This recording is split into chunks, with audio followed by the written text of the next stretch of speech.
gusto volver a estar con ustedes en el espacio Fernando Aguayo América. Cordiales saludos a quienes nos ven a través de Gama Visión en el Ecuador, por Mega TV en la Florida y por OnePlus TV en el Ecuador y en el mundo. Hoy tenemos como invitado al analista económico Alberto Acosta. Con él vamos a analizar la situación económica del país, cómo termina el 2021, cuáles son las expectativas para el 2022 en nuestro país, pero luego, en el siguiente bloque, también vamos a hablar sobre América Latina y países vecinos como Colombia y Perú. Se dio una reforma tributaria, esta está ya en vigencia en el Ecuador, se dice que con esa se va a lograr estabilidad y crecimiento en el 2022.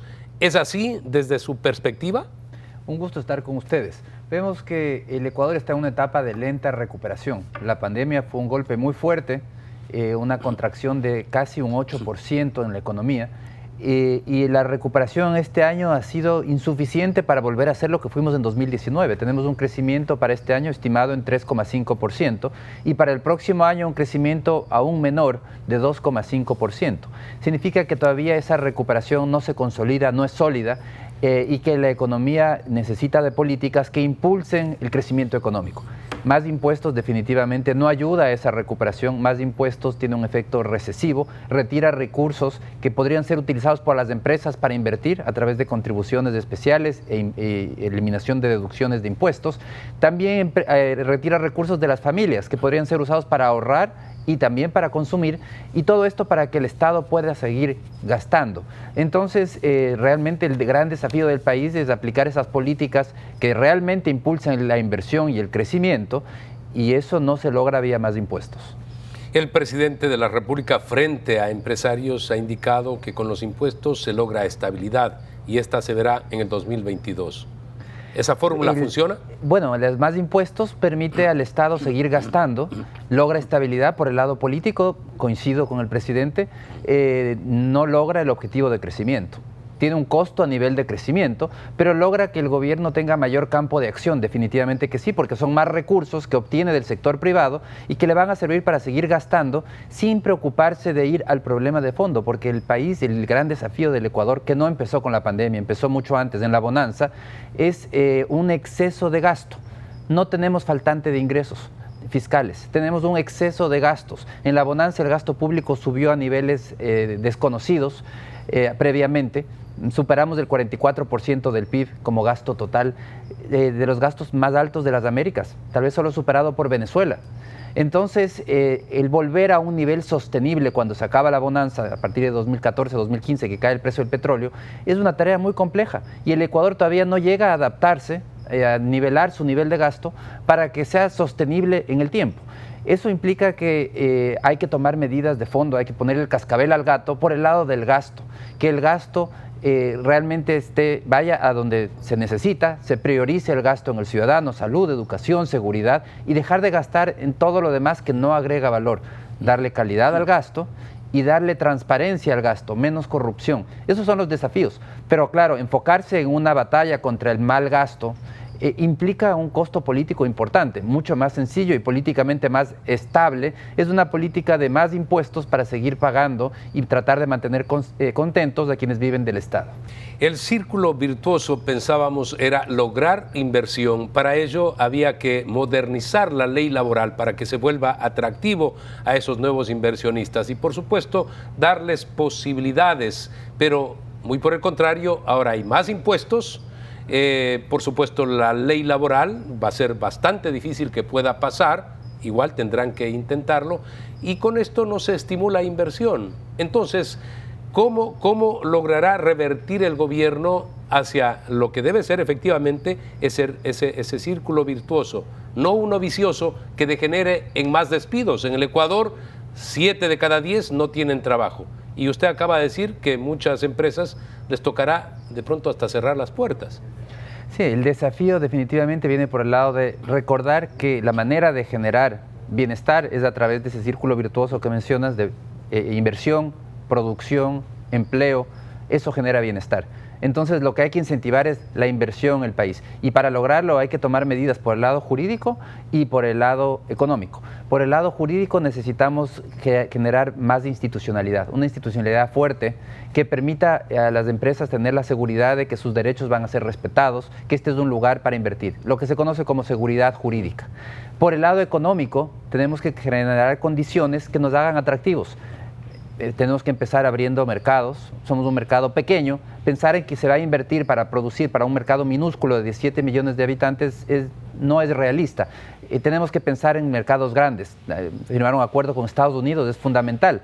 Tener más acuerdos para que Ecuador sea una plataforma para servir a mercados más grandes. Eso nos vuelve más atractivos. Necesitamos una reforma laboral urgente. Tenemos una ley arcaica de hace más de 80 años cuando ni siquiera existía el Internet. Necesitamos una legislación laboral en base a las mejores prácticas internacionales y acorde al mundo en el que vivimos, donde las cosas han cambiado y mucho más después de la pandemia. Necesitamos internacionalizar el sistema financiero. Lamentablemente, en una economía dolarizada como la ecuatoriana, a los políticos se les ocurrió bloquear el flujo de capitales con el impuesto a la salida de divisas. Eso tiene que ser eliminado. Necesitamos enlazarnos a los flujos de capitales para que haya mayor disponibilidad de crédito y tasas más bajas. Esas son parte de esas reformas económicas que se necesita aplicar para que el Ecuador sea atractivo para la inversión. No es suficiente con decir, les invito a que vengan, o decir, el Ecuador es un lindo país para invertir. Es muy precioso, pero tiene que tener todas las características económicas reales que atraigan a esa inversión. Y ese es el desafío de la política pública en este momento. Vender la idea de que el Ecuador es una isla de democracia en la actualidad, tampoco por sí misma no implica que se van a entusiasmar los inversionistas. Hay que hacer muchas cosas como expresa el economista Acosta. Vamos a continuar en este diálogo luego del corte comercial.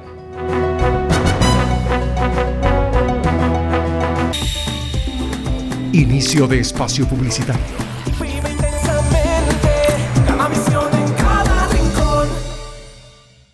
La nueva ciudad se construye con obras. Estamos realizando el mantenimiento vial con pavimento de hormigón asfáltico en el sector centro y parroquias como Roca, Pedro Carbo, Urdaneta, entre otras.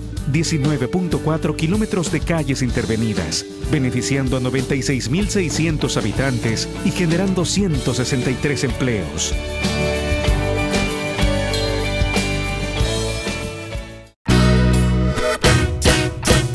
Guayaquil es la puerta de entrada a Ecuador y a las Islas Galápagos. Una ciudad que brilla, llena de arte, música y entretenimiento. Aquí la aventura se expresa en todas sus formas, desde paseos por el río y sus malecones hasta conciertos al aire libre y vista panorámica de la ciudad desde La Perla.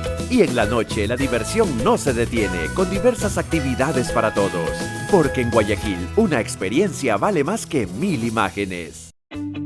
En UTEC, creemos que el futuro está en manos de nuestros estudiantes y agregar valor a sus vidas está en las nuestras. Con una educación práctica y moderna, creando experiencias únicas, formando líderes y sobre todo, que disfruten el camino.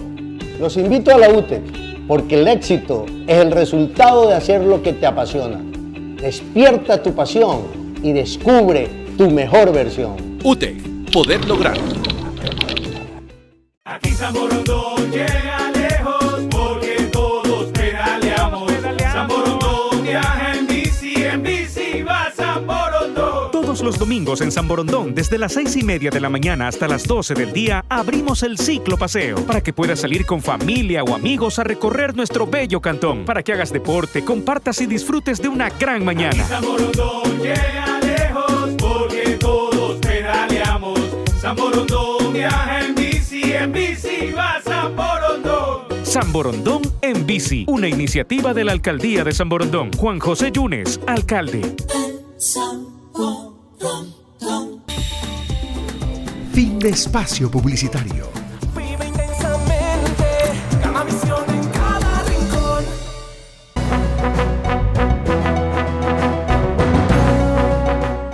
El gobierno ecuatoriano es un gobierno de centro derecha. Está presidido por alguien que fue banquero, un empresario a la postre.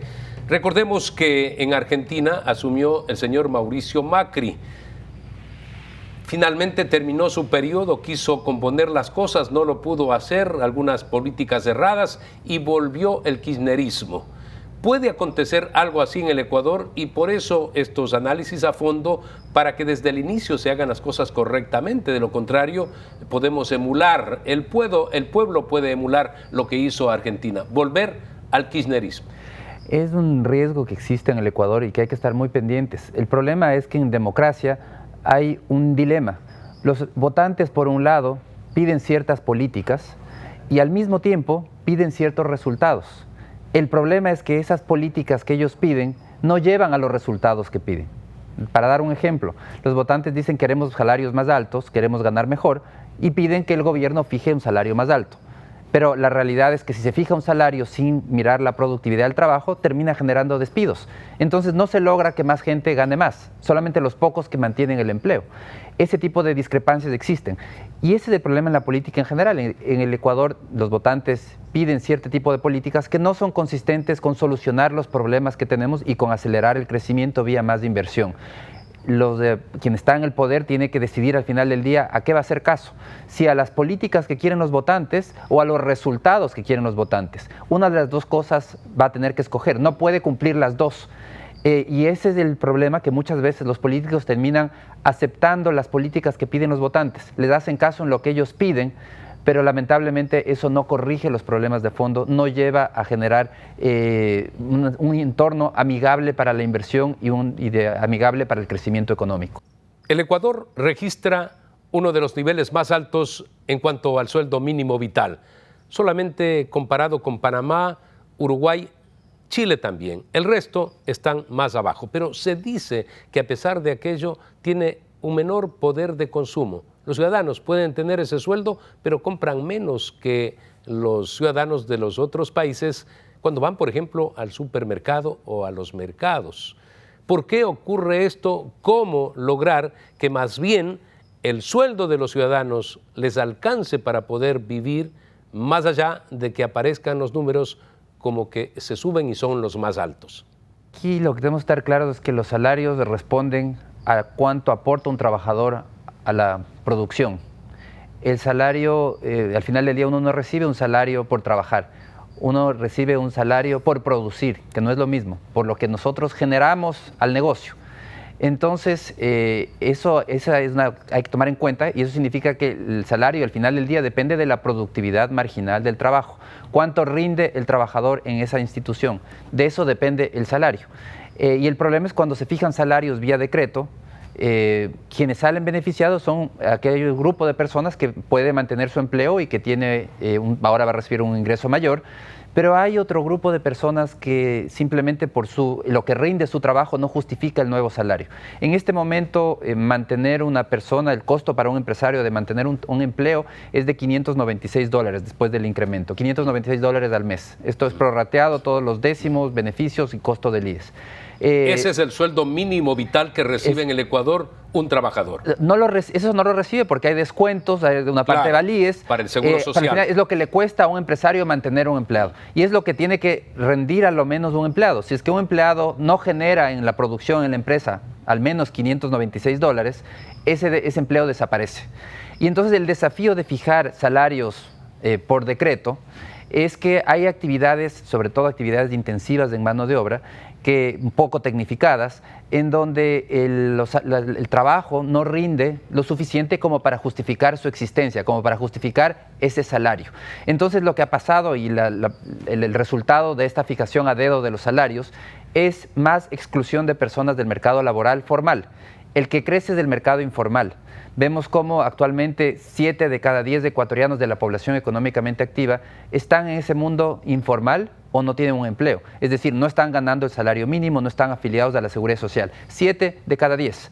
Apenas 3 de cada 10 tienen un empleo formal. Y con estas medidas se sigue expulsando más personas del mercado informal, sobre todo en actividades, como digo, que son poco tecnificadas. La agricultura, ciertos niveles de agricultura no poco tecnificada, microempresas, de pequeñas empresas que no alcanzan economías de escala suficientemente altas como para ser competitivas, y ciertos grupos también de la población que tienen dificultad mayor para conseguir un empleo, por ejemplo los jóvenes.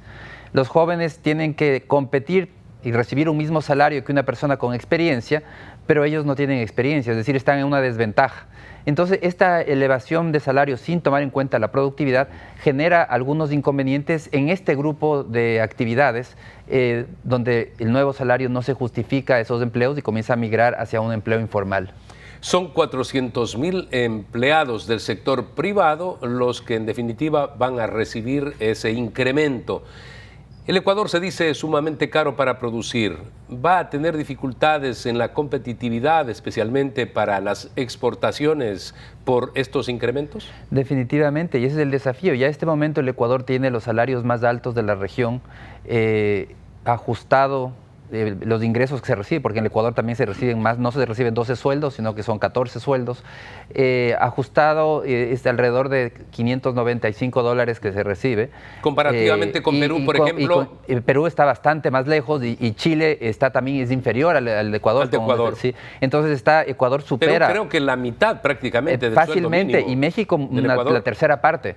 Entonces vemos cómo ya para el Ecuador sería una excelente noticia tener los salarios más altos de la región. Ojalá que un día tengamos los salarios de Suiza o de Alemania, pero hay que entender que para tener esos salarios hay que tener la economía de Suiza o Alemania, es decir, el trabajo tiene que ser tan productivo como lo es en esos países.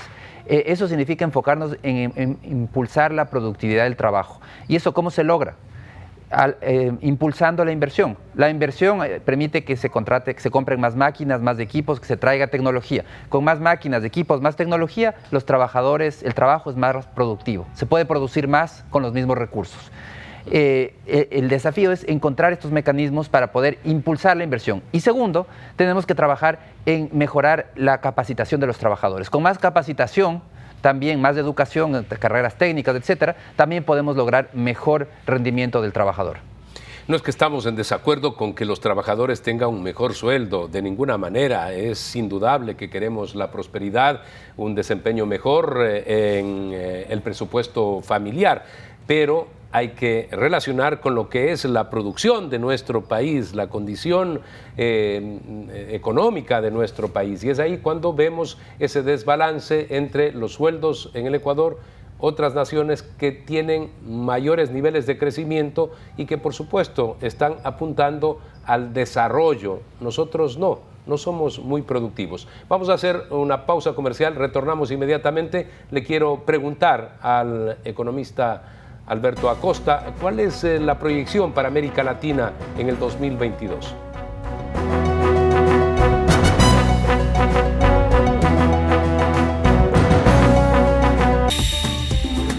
Inicio de espacio publicitario.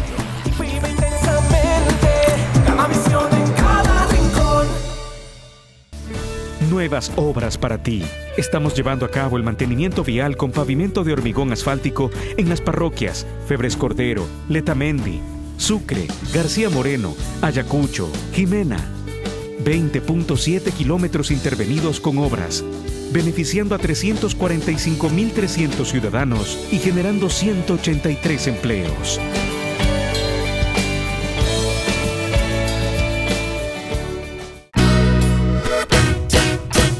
Guayaquil es la puerta de entrada a Ecuador y a las Islas Galápagos. Una ciudad que brilla, llena de arte, música y entretenimiento. Aquí la aventura se expresa en todas sus formas, desde paseos por el río y sus malecones hasta conciertos al aire libre y vista panorámica de la ciudad desde La Perla. Y en la noche la diversión no se detiene, con diversas actividades para todos. Porque en Guayaquil una experiencia vale más que 1000 imágenes. La reactivación en San Borondón es un hecho. Ahora con la ordenanza de estímulos tributarios para las actividades productivas en San Borondón, llegarán nuevas inversiones y esto generará fuentes de empleo. Por eso si eres emprendedor, dueño de un negocio, constructor inmobiliario o eres parte del sector de turismo, ingresa a la página web sanborondon.gov.es y conoce los beneficios que te brinda la alcaldía. La reactivación no se detiene y la llevamos adelante todos juntos. Juan José Yunes, alcalde. En UTE, creemos que el futuro está en manos de nuestros estudiantes y agregar valor a sus vidas está en las nuestras. Con una educación práctica y moderna, creando experiencias únicas, formando líderes y sobre todo, que disfruten el camino. Los invito a la UTEC porque el éxito es el resultado de hacer lo que te apasiona.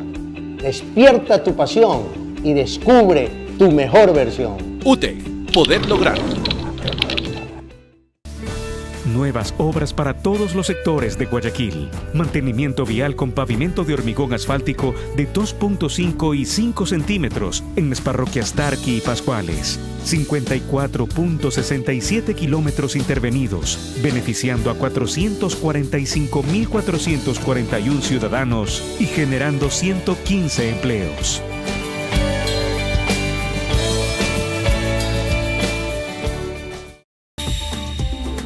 Fin de espacio publicitario. Vive intensamente, Gamavisión en cada rincón.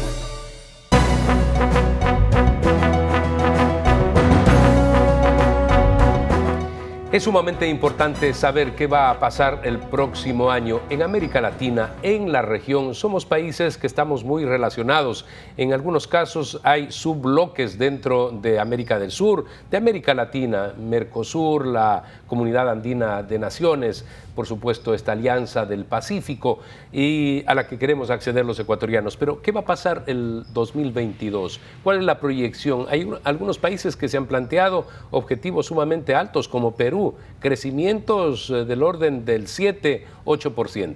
Sí, definitivamente vemos que es una evolución muy desigual.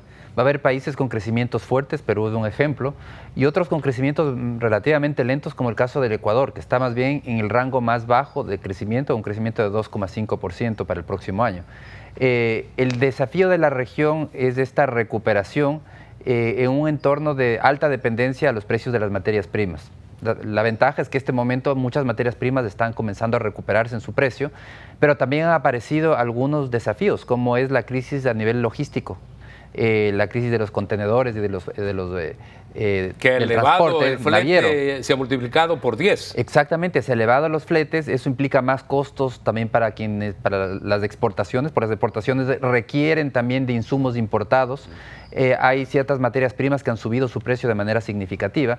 Entonces, por un lado, nos beneficia el que ciertos productos tengan precios más altos, los metales, el petróleo, etcétera, que son productos que exportamos en la región, pero también tenemos una afectación por el lado de la elevación de los insumos que usamos para la producción y los costos navieros, que también son mucho más altos. En el corto tiempo, ¿podrán solucionar ese problema que es global, mundial, el de la falta de contenedores, retrasos en el transporte, o esto va para largo? Es un tema que se va a solucionar yo diría que en 1 o 1 año y medio máximo. Hay ciertos temas logísticos propiamente del problema, que se requiere construcción de nuevos barcos, que algunos de ellos fueron chatarrizados en su momento durante la pandemia y que ahora tienen que ser construidos y todo toma su tiempo, no se construye en un mes un buque de ese tamaño. Pero también hay un tema monetario que no vale la pena olvidar, que está detrás de todos estos incrementos en los precios, y es esta política monetaria expansiva seguida por Estados Unidos y por Europa. Inyectar liquidez a la economía. En Estados Unidos este año se alcanzó un récord en el crecimiento de la oferta monetaria con más del 40% interanual. Eso no se había visto sino desde los años 70. Eso ha llevado a la inflación elevadísima que va a tener Estados Unidos exactamente. ahora al terminar el 2021. Hay claramente una causa, y el tema de fondo de la inflación norteamericana es una inflación monetaria. Es por una emisión agresiva de dinero que hace que haya más dólares persiguiendo la misma cantidad de bienes. Evidentemente el resultado es que los precios se van a las nubes. La inflación en noviembre cerró 6,8% en Estados Unidos y eso va Se dice que puede llegar a 8 puntos. Y lo que va a impulsar esta inflación, ese nivel de inflación no se había visto desde los años 80. Desde 1982 no había tenido una inflación en Estados Unidos tan alta como la que tiene al día de hoy, al noviembre.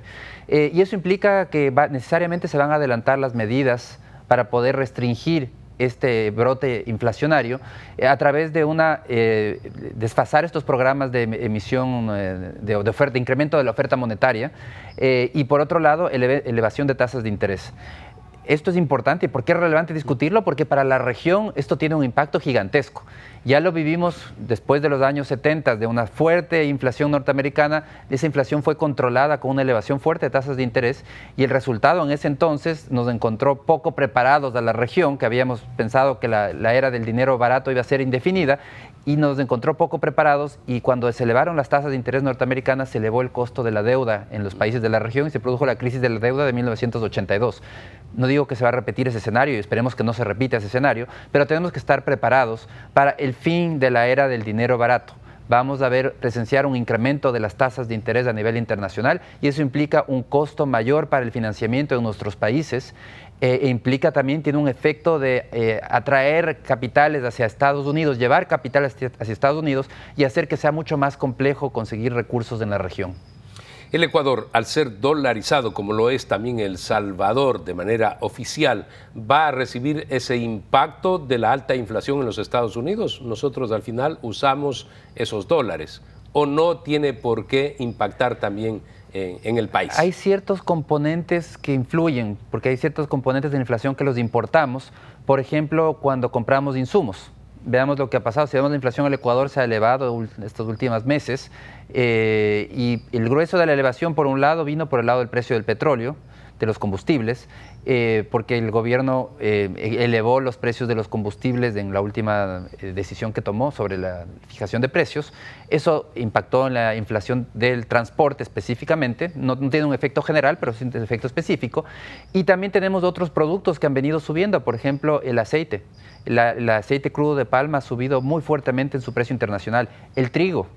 Entonces, ese tipo de productos, de insumos, elevan los precios, por ejemplo, del pan o el precio de las harinas y el precio del aceite comestible en el país.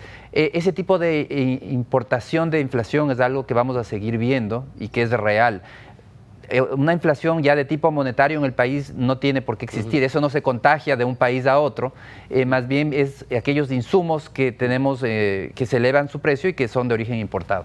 Y sí, por el costo del dinero, como usted ha expresado, más aún un país altamente endeudado, esa relación que tenemos frente al Producto Interno Bruto del 65% de endeudamiento, cosa que no lo tiene el Perú, que llega creo que al 25-26%, Colombia al 50% ahora y Chile al 28%. O sea, son países no tan endeudados que pueden más o menos manejar las cosas.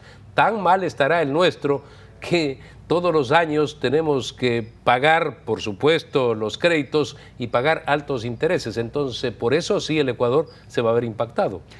Definitivamente. Porque se encarece el dinero. Al tener tasas más altas a nivel internacional, significa que esa fracción de la deuda que tiene tasas variables va a ser más costoso. Los intereses, el servicio de la deuda sube. Además, se complica conseguir nuevos financiamientos. Entonces, eso nos vuelve al tema de fondo, que los temas urgentes que requiere el país. Por un lado, es urgente limitar de una vez por todas el gasto. Corregir la crisis fiscal es importante, pero por el lado del gasto, priorizando el gasto público. No seguir pasándole a los ciudadanos la cuenta, como ha sido la costumbre, que cada 2 años o menos se le quiere pasar la cuenta de un gasto excesivo. Hay que poner un límite al gasto, priorizando el gasto en lo importante, en el ciudadano, dejando de gastar en lo que no es importante, calidad en el gasto, transparencia en el gasto, menos corrupción. Esos son los desafíos, porque hay que generar un entorno amigable para invertir. Y eso requiere, además de estos cambios legales, para dar seguridad jurídica, y los cambios económicos, abrirnos al mundo, abrir mercados, que sea atractivo el país por condiciones económicas, no solo por discursos políticos, sino por condiciones económicas, y que suceda, ojalá algún día podamos ver lo que sucede en Perú, por ejemplo, que hemos visto un cambio que ha generado mucha preocupación por el lado de lo político, pero vemos que la economía sigue creciendo fuertemente, y la expectativa es que va a seguir creciendo. El día que logremos desligar el tema político de lo económico sería muy bueno para el país, en donde tengamos condiciones reales que impulsan el crecimiento, venga el político que venga, que al final del día el crecimiento y la inversión esté impulsada porque el país realmente es atractivo y las políticas son sostenibles en el tiempo. Muy buen ejemplo para terminar este diálogo, la incertidumbre que llegó hasta el Perú con el triunfo de Pedro Castillo se va de una u otra forma eliminando, porque ese país tiene políticas de Estado, tiene trazadas líneas maestras de las que no se pueden apartar los políticos ideológicos incluso. Y estamos viendo que en el Perú efectivamente se está rescatando aquello y ya no está saliendo el dinero como al inicio. Se pensó que venía el socialismo del siglo XXI y en la actualidad pues ya hay funcionarios, personajes del Perú que han generado precisamente certidumbre. Así que esperamos que esto continúe de esa manera en el Perú y que todos nos manejemos con políticas de Estado como Chile lo ha hecho desde hace muchísimos años. Muy amable por haber estado aquí en el espacio. Muchísimas gracias, siempre es un gusto. Un gusto. Amigos, recuerden ustedes, tienen una cita la próxima semana a través de Gamavisión en el Ecuador, por Mega TV en la Florida y por One Plus TV en el Ecuador y en el mundo, en el espacio Fernando Aguayo, América.